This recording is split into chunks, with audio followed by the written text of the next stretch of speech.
بسم اللہ الرحمن الرحیم نحمدہ ونصلی علی رسولہ الکریم اما بعد 15 روزہ اسلامی عقائد کورس کا چھٹا عنوان ہے عقائد کی اہمیت و ضرورت۔ ہمارے جو اس کورس کے مبادیات ہیں ان میں اہم ترین عنوان ہے یہ عقائد کی اہمیت و ضرورت۔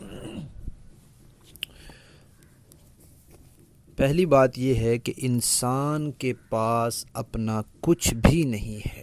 سوچنے والی عقل بھی اللہ نے دی ہے، بولنے والی زبان بھی اللہ نے دی ہے، اور دھڑکنے والا دل بھی اللہ تعالیٰ نے دیا ہے۔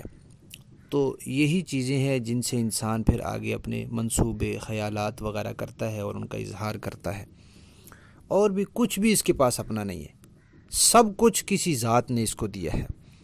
تو جس ذات نے سب کچھ دیا ہے اس کا شکر ادا کرنا اس پر ضروری ہے، اور اس کا شکر ادا کرنے کا پہلا درجہ یہ ہے کہ اس کی جو حیثیت ہے اس کو تسلیم کرے، یعنی اس کو جو اس کے بارے میں عقیدے ہیں وہ صحیح اپنائے۔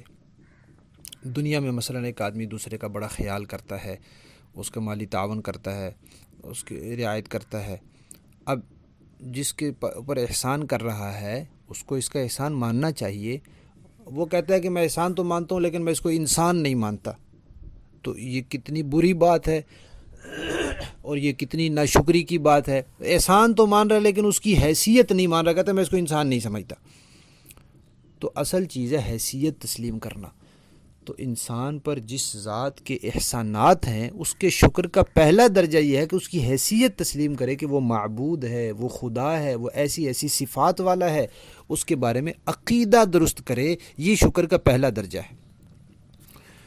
دوسری بات یہ ہے کہ اللہ تعالیٰ نے انسان کو پیدا کیا ہے کہ وہ اللہ تعالیٰ کو پہچان کر اللہ تعالیٰ کی عبادت کرے، اور عقیدہ درست کیے بغیر اللہ تعالیٰ کی پہچان ہونا ناممکن ہے۔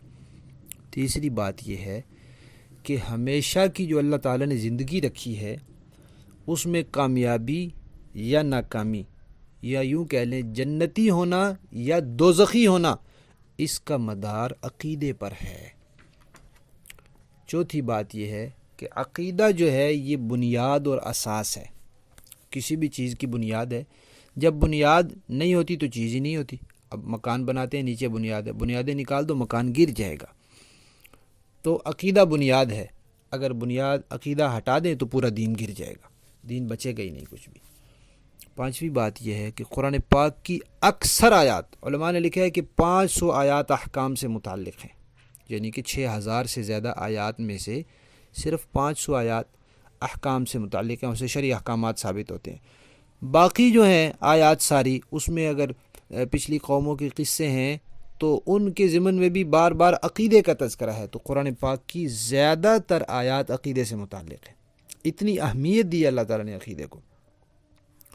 اور انبیاء کرام علیہم الصلاۃ والتسلیمات جو آئے ہیں، ہر نبی نے سب سے زیادہ تاکید عقیدے کی ہے کہ عقیدہ درست کرو، عقیدہ درست کرو، عقیدہ ٹھیک کرو، اپنا ایمان درست کرو۔ اور ساتویں بات یہ ہے کہ عمل میں معمولی غلطی ہو جائے اس کی تلافی دوسرے طریقے سے ہو سکتی ہے، اس کی معافی بھی ممکن ہے، لیکن عقیدے کے اندر اگر معمولی غلطی ہو جائے تو وہ انسان کو ہمیشہ کے عذاب کا مستحق بنا دیتی ہے۔ آٹھویں بات کہ عقیدہ جو ہے یہ کردار کا سرچشمہ ہے، یعنی انسان کے دل و دماغ میں جو بات ہوتی ہے اس کے مطابق اس کے پھر اعمال صادر ہوتے ہیں، یعنی اس کے اعمال اس کے خیالات کے گرد گھومتے ہیں۔ جیسے اس کے خیالات ہوتے ہیں ویسے یہ اعمال کرتا ہے، اور اگر خیالات صحیح ہو جائیں تو اس کے اعمال بھی ٹھیک ہونا شروع ہو جاتے ہیں، یعنی اس کے ٹھیک ہونے کا امکان ہوتا ہے۔ اگر خیالات ہی ٹھیک نہ ہوں تو اس کے اعمال بھی ٹھیک نہیں ہو سکتے، اور خیالات کا تعلق جو ہے وہ عقیدے سے ہوتا ہے، خیالات کی اصلاح جو ہے وہ عقیدے سے ہوتی ہے۔ لہذا اگر عمل ٹھیک کرنا ہے تو اس کے لیے بھی عقیدہ ٹھیک کرنا ہوگا۔ حدیث شریف میں ہے، بخاری شریف کی حدیث ہے، نبی کریم صلی اللہ علیہ وسلم نے فرمایا کہ جسم میں ایک ٹکڑا ہے، اگر وہ ٹھیک ہو جائے تو سارا جسم ٹھیک ہو جاتا ہے، اور اگر وہ خراب ہو جائے تو سارا جسم خراب ہو جاتا ہے۔ الا وہی القلب، وہ کیا ہے؟ دل ہے۔ اور دل تو عقیدہ بناتا ہے، دل کا تعلق عقیدے سے ہے، مطلب کہ عقیدہ ٹھیک ہو جائے تو باقی چیزوں کا ٹھیک ہونا بھی ممکن ہے، لیکن عقیدہ ٹھیک نہ ہو تو باقی چیزوں کا ٹھیک ہونا ممکن ہی نہیں ہے۔ اللہ تعالیٰ کے یہاں جو اعمال ہیں وہ تولے جائیں گے، گنتی نہیں کیے جائیں گے کہ عمل کا وزن ہوگا، اس کی نماز لاؤ، اس نماز کا کوئی وزن ہے یا نہیں ہے، عمل تو کیا اس نے، نماز تو پڑھی، وضو تو کیا، رکوع بھی کیا، سجدہ بھی کیا، تسبیحات بھی پڑھی، لیکن بات اس کے دل کے ساتھ ہے، دل میں عقیدہ کیا تھا اور پھر اس کے بعد اخلاص کتنا تھا، وزن ہوگا، گنتی نہیں ہوگی۔ تو یہ اس کا تعلق بھی دل کے ساتھ ہے۔ جی یہ بات گزر چکی ہے کہ عمل کی کوتاہی اللہ تعالیٰ معاف کر دیں گے، ہو سکتی ہے معاف، یعنی ممکن ہے اللہ تعالیٰ معاف کر دیں، لیکن عقیدے کی خرابی کبھی بھی معاف نہیں ہوگی۔ 10ویں بات کہ انسان کی روحانی ترقی، جیسے انسان دنیا میں مادی ترقی کر رہا ہے ایسے اس کی روحانی ترقی بھی تو ہوتی ہے، اس کی روح جو ہے وہ اللہ تعالیٰ کی طرف جوں متوجہ ہوتی ہے، اللہ تعالیٰ کے قریب ہوتی ہے، تو روحانی ترقی، اسی طرح اخلاقی ترقی، اسی طرح اس کی تمدن کی ترقی، ان سب کے راستے میں عقیدے کی خرابی بڑی رکاوٹ ہے۔ جب عقیدہ خراب ہوتا ہے روحانی ترقی بھی رک جاتی ہے، اس کے معاشرے کی تمدن کی ترقی بھی رک جاتی ہے، اس کے اخلاق کی ترقی بھی رک جاتی ہے۔ اس لیے کہا جاتا ہے کہ انسانیت کی سب سے بڑی ضرورت عقیدے کی اصلاح ہے۔ کھانے کو نہیں ملا کوئی بات نہیں، بھوکا مر جائے گا نا، کوئی دنیا کی 4 دن کی زندگی گزر جائے گی، معاشی حالات خراب ہوئے کوئی بات نہیں، عمل میں تھوڑی کمزوری ہوئی، اس کو یہ تو نہیں کہہ سکتے کوئی بات نہیں، لیکن یہ اس درجے کی بات نہیں جس درجے کی عقیدے کی خرابی کی بات ہے۔ لہذا اس وقت کیا ہر زمانے میں انسانیت کی سب سے بڑی ضرورت یہی رہی ہے کہ اس کے عقیدے کی اصلاح ہو، اور اسی سب سے بڑی ضرورت پر انبیاء نے اپنا سارا وقت اور سارا زمانہ لگا دیا ہے۔ نوح علیہ السلام نے اتنی لمبی عمر لگائی ہے اسی عقیدے کی اصلاح پر لگائی ہے۔ 11ویں بات یہ ہے کہ عقیدہ ایسی چیز ہے جو ہر وقت کی ضرورت ہے، ایک لمحے کے لیے نہیں چھوڑا جا سکتا۔ نماز کبھی چھوڑی بھی جا سکتی ہے، روزہ انسان سفر میں چھوڑ سکتا ہے، مرض کی حالت میں چھوڑ سکتا ہے، بعد میں قضا کر لے گا، باقی چیزیں آگے پیچھے ہونا ان کی کوئی نہ کوئی صورت ممکن ہے، لیکن عقیدہ ایک لمحے کے لیے دل میں نہیں ہوگا، انسان ایمان سے نکل جائے گا، اسلام سے نکل جائے گا۔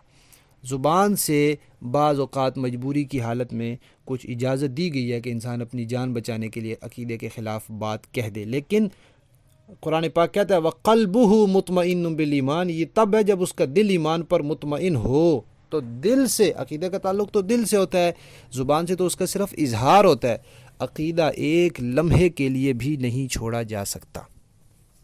12ویں بات یہ ہے کہ ہمارے دین کا جو پہلا امتیاز ہے اور اس کا نمایاں شعار ہے اور جس بات پر اس کا سب سے زیادہ اصرار ہے وہ عقیدہ ہے۔ لا الہ الا اللہ کیا ہے؟ عقیدہ ہے۔ محمد الرسول اللہ کیا ہے؟ عقیدہ ہے۔ 12ویں بات یہ ہے کہ عقیدے کی خرابی اللہ تعالیٰ کے غصے کو بھڑکانے میں زیادہ شدید ہے۔ اعمال کی خرابی سے بھی اللہ تعالیٰ کو غصہ آتا ہے، لیکن عقیدے کی خرابی سے اللہ تعالیٰ کو جتنا غصہ اور جلال آتا ہے اعمال کی خرابی سے اتنا نہیں آتا۔ 14ویں بات یہ ہے کہ عقیدہ بیج کی طرح ہے، اچھا بیج بوئیں گے تو اچھی فصل ہے، خراب بیج بوئیں گے تو خراب فصل ہے۔ اچھا عقیدہ ہوگا تو انسان اچھا بن جائے گا، خراب عقیدہ ہوگا تو انسان خراب کا خراب ہی رہے گا۔ 15ویں بات علماء نے مثال دی ہے کہ عقیدہ ایک اکائی کی طرح ہے، آپ 1 لکھیں، 2 لکھیں، 3 لکھیں، 4 لکھیں، اس کے بعد جتنے صفر لگائیں یہ بڑھ جائے گا، 1 کے بعد 1 صفر 10 بن جائے گا، 2 صفر لگائیں گے 100 بن جائے گا، 3 لگائیں گے 1000 بن جائے گا۔ لیکن اگر 1 نہ لگائیں خالی صفر لگاتے جائیں تو اعمال صفر کی طرح ہے، عقیدہ اکائی کی طرح ہے۔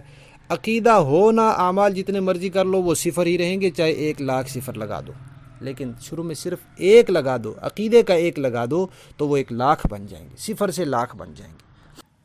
16ویں بات یہ ہے کہ قرآن پاک نے خراب عقیدے کو ناپاکی اور نجاست کہا ہے اور خراب عقیدے والوں کو نجس کہا ہے۔ انما المشرکون نجس، مشرک نجس ہے، پلیت ہے، ناپاک ہے۔ کیوں؟ عقیدہ خراب ہے۔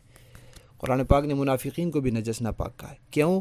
بظاہر زبان سے تو اسلام کا اظہار کر رہے ہیں لیکن دل میں عقیدہ خراب ہے، تو خراب عقیدہ جو ہے وہ ناپاکی ہے، نجاست ہے، پلیدی ہے۔ 17ویں بات یہ ہے کہ عقیدہ عمل پر ابھارتا ہے۔ جو آدمی اللہ تعالیٰ کو مانتا ہے وہ اللہ تعالیٰ کی عبادت کی کوشش کرے گا، ان کو راضی کرنے کی فکر کرے گا، ان کے راضی کرنے والے اعمال کرے گا۔ جو مانتا ہی نہیں وہ کیوں کرے گا؟ جو قیامت کو مانتا ہے وہ آخرت کی تیاری کرے گا، جو نہیں مانتا وہ کیوں کرے گا؟ جو رسول اللہ صلی اللہ علیہ وسلم کو اللہ کا رسول تسلیم کرتا ہے وہ تو اطاعت کرے گا، اطاعت کی کوشش کرے گا۔ نہیں کرتا، کبھی نہ کبھی اس کو خیال آئے گا کہ میں اطاعت کی فکر کروں، میں سنت کی مطابق زندگی گزارنے کی فکر کروں، لیکن جو ان کو رسول ہی نہیں مانتا، جو آپ کی نبوت کو تسلیم ہی نہیں کرتا، اس بات کا عقیدہ ہی نہیں رکھتا، وہ کیوں آپ کی اطاعت کرے گا؟ یہ عقیدہ جو ہے یہی ایسی چیز ہے جو انسان کو عمل پر ابھارتا ہے۔